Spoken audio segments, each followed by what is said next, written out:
listening to the presentation of this morning, I decided to change completely my presentation in the sense that I would like to try to pick up among the different presentations from Professor Li Qian, from Professor Chu, from Professor Sui, and from Dr. Zhang, several issues that I will be probably going on discussing also during the lunchtime.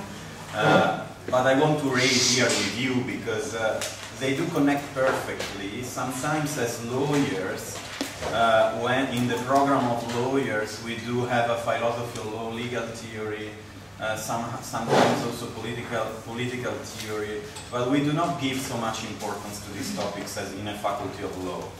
Actually, from the next year, as many of you know, I will be teaching at West Virginia University, and my main affiliation will be in the Department of Public Administration, which is going to merge and becoming a School of International Relations and Political Science, and I will have an adjunct professorship also.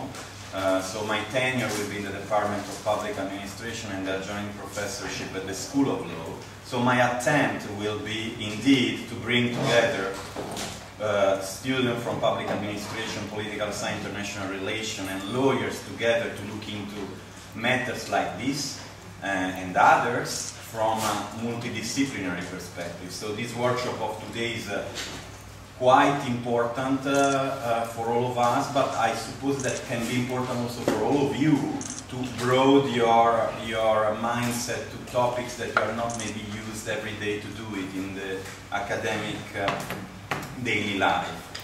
So I want to start analyzing the different aspects that have been raised by Professor Li Qian and connecting this also to the other speakers. In my work, I've been working a lot on China and on the integration of China into the WTO, and the liberalism ideas are the main motor and tool into the World Trade Organization to bring changes in the different countries that integrate in the World Trade Organization.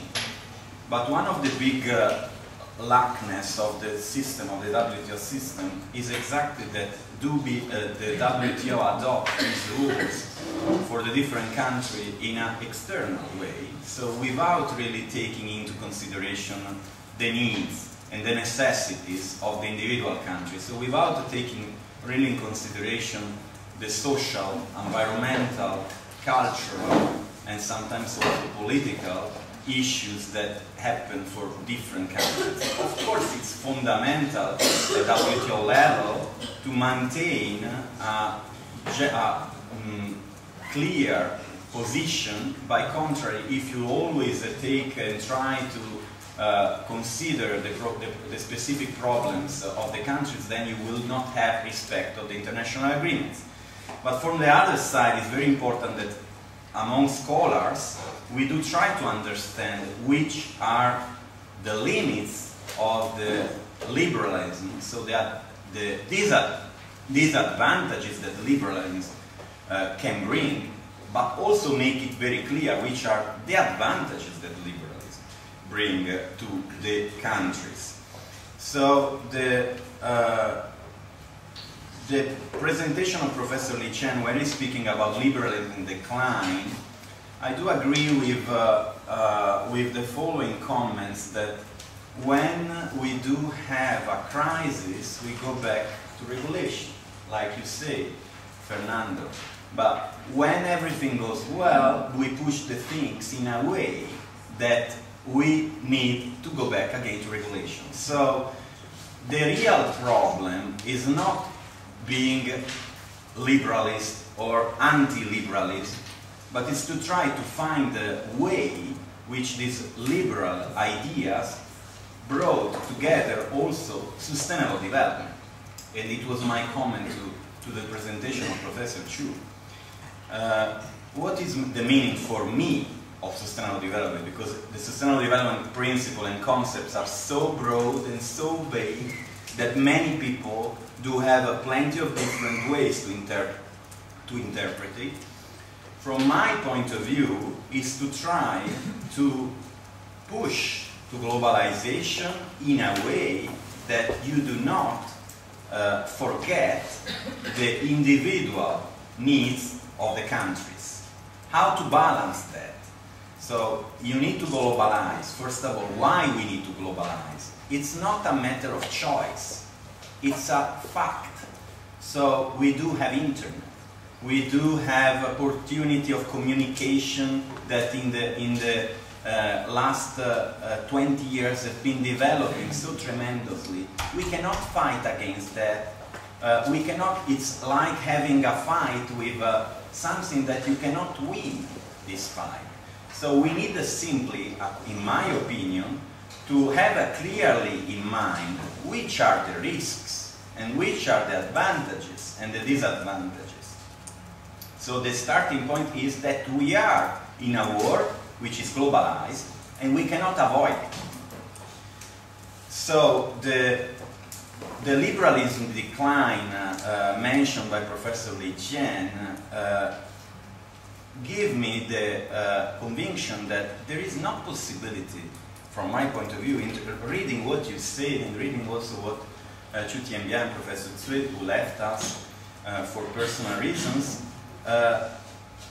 do convince me even more that we should not go back to anti-liberal positions. So we need to maintain a clear mind of which are the advantages and which are in front of all of us. If you look from a legal perspective, I was mentioning literal transplants, is good, is bad, but now in trade it was something that it was requested by trade to have a more uniform system that avoid conflict that goes then on the court, if not goes to war. The conservative position, when you are trying to fight against liberal values, they have the limit that it seems that sometimes they do not take in consideration the real life in the current world. We cannot go back. But what we can do is to try to understand how to maintain a good balance, to not go towards an unsustainable globalization, towards an unsustainable development. For that reason I was mentioning, according to me, that we should go towards a fourth stage, which is not the compressed development, but should be the sustainable way to develop. There are many scholars that they are against even the principle of the right to develop. I'm not against the principle of right to develop. So scholars say that some scholars argue that in any event, certain countries, for historical reasons, for factual reasons, they will be not able ever to develop. I disagree with that. I do consider that there is absolutely the possibility for each country to develop. The important matter is that globalization extremize the limits of each country, in the sense that what is happening in Ukraine or what is happening in Israel and Palestine is not an internal matter of those countries. It's a matter for all of us, because we do have TV, we do have the media, we do have social networks, we can have access to all this information. And we want to have an opinion about what is happening. And moreover, terrorism, which is according to me the real Third World War of the current situation, we have been used to have a clear enemy. So the First World War and Second World War are a clear example. You are from one side, you are from the other side. So the enemies were defined inside the borders of a country. There could be alliance among the countries, but you knew that you were declaring war to a specific country. In the current situation of globalization, terrorism has brought the clear, so Twin Towers events,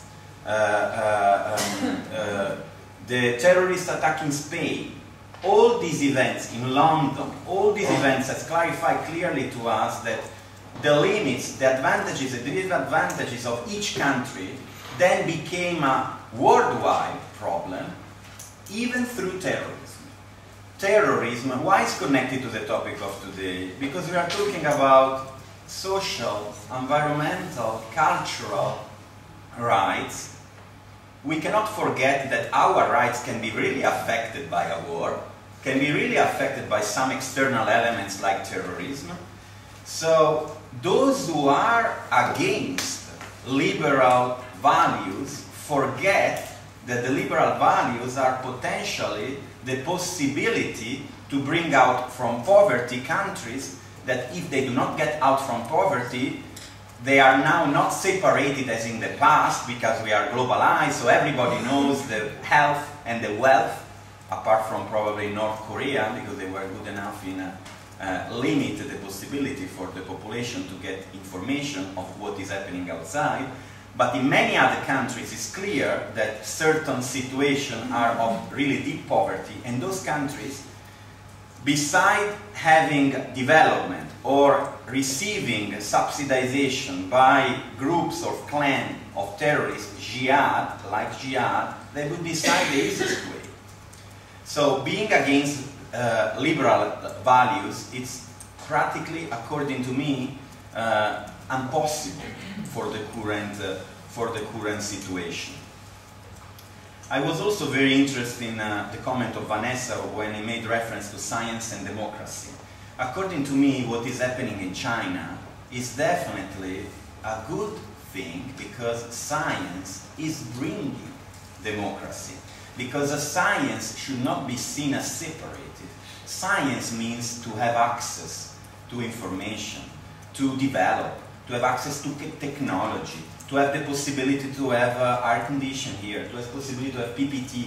In many regions of China, science has brought an incredible development.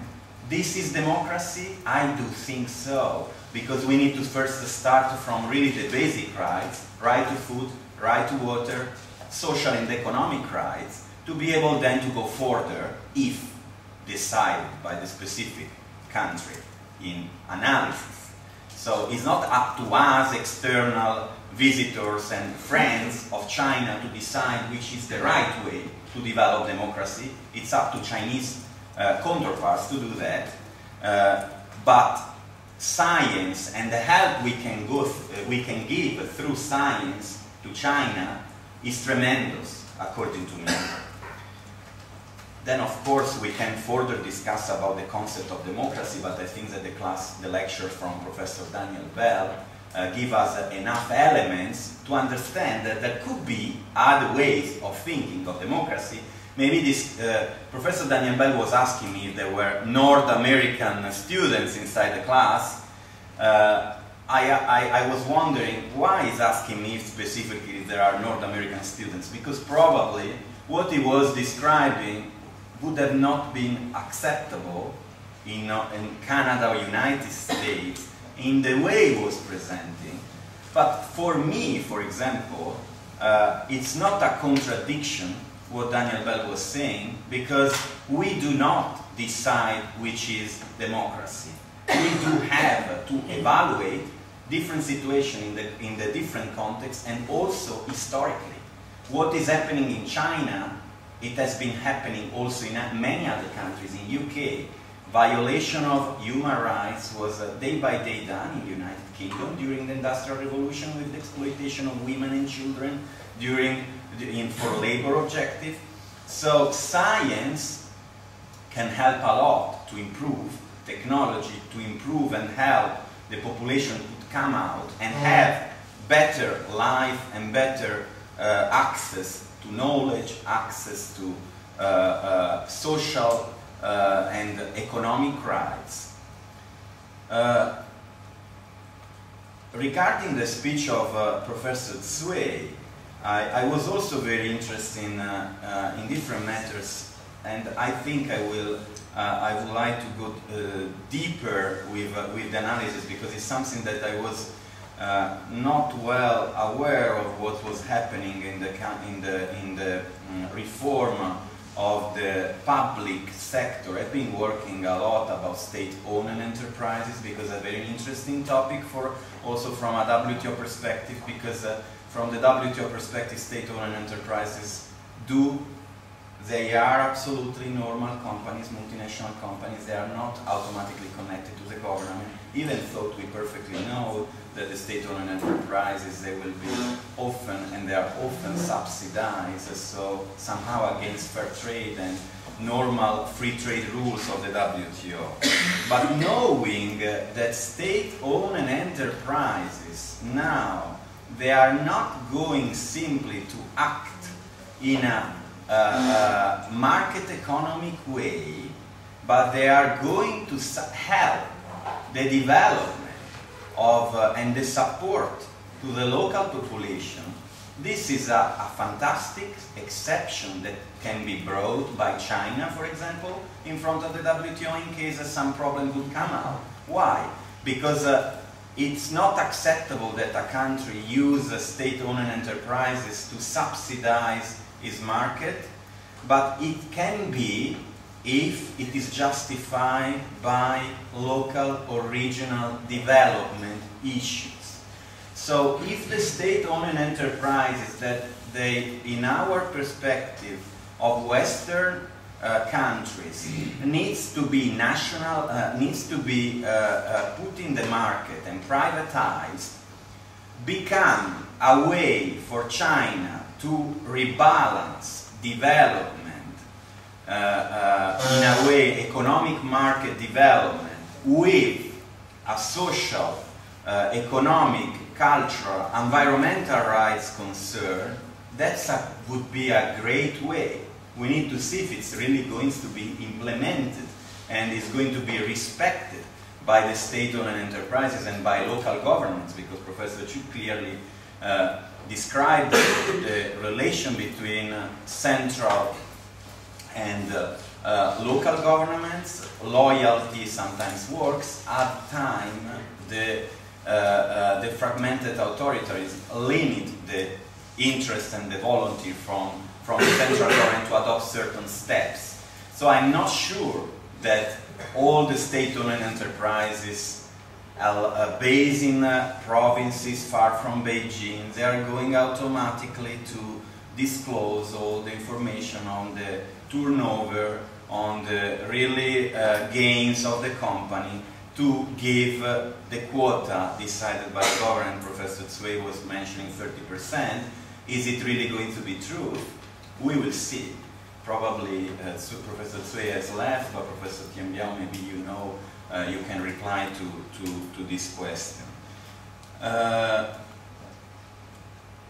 There would be plenty of other things, but to sum up and to give my conclusion, because the time is tyrannic in this context, I would like to say that, according to me, what is happening in China is a tremendous case study that can be exported.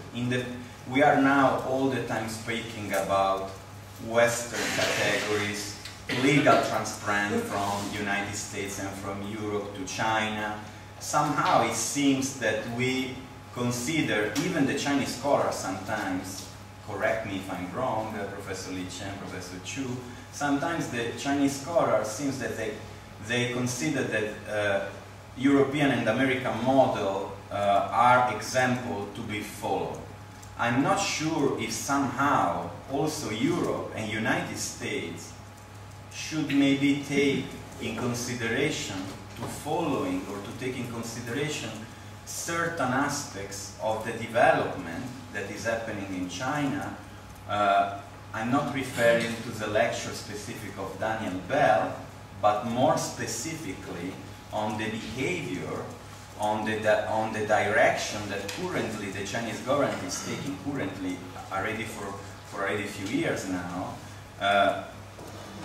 In the Chinese Constitution, 2005 amendment has been including into the Chinese Constitution the reference to the protection of human rights and also the protection of private property and of the right of just compensation in case of expropriation. many people, scholars from abroad and some also the scholars from China, consider that this amendment would have been an empty word, not implemented by China. I do have the impression that starting from 2008 with the new labor law, then the change to the legislation regarding state-owned enterprises, the change of the legislation related to minority rights in China. Many of these human rights concerns or economic relevance for poor people or diversity has been in a very fast ongoing process by the Chinese government. I'm not saying that everything is perfect. I'm just saying that it's not probably true that China cannot teach us how to behave with certain specific problems. What probably China has to learn from us more and more now is how to protect environment, and so the model of sustainable development connected to environmental protection and energy, sustainable energy that in US and Europe is quite developed, and probably regarding cultural heritage, giving most concrete and actual importance to the historical sites in China that has been affected tremendously by the action of the Chinese government and also by the industrialization in China. But that's something that we can absolutely collaborate in these areas. My last point is the same. For those who have a specific interest in these issues, there are opportunities more and more to collaborate with Chinese colleagues, with Chinese NGOs, for example, non-for-profit organizations that they are working with citizens, local authorities, and also in the environmental field. The Chinese government has been pushing a lot the possibility to have class actions in case of environmental damages, coming also from state-owned enterprises to the people. So those are just a few examples in different areas to tell you that the situation in China is not static, it's dynamic. So not everything is perfect, but we are in front of a continental country with a quantity of population and geographical extension which is without any possibility to compare to any other country in the world. So my view is that what is happening in China, as I said at the beginning regarding about terrorist attack, is very important because the effects of the situation of social, cultural, environmental and economic rights in China is going to affect the rest of the world. So it's important, it's fundamental for us to discuss with Chinese colleagues, to learn from them and to maybe share with them our knowledge, to have a real sustainable world that take in consideration also the fact that the world has to be sustainable and has to be for the citizens, for the people. You can call them people or citizens, but we are all human beings. So a sustainable world for having also human beings that do not have an impact like is happening in many parts of the world, like in Ukraine, in Israel, or for environmental damages in many parts of the world. But on this point, I'll probably close my speech and give the floor to Jean-Yves for his talk. Thank you very much.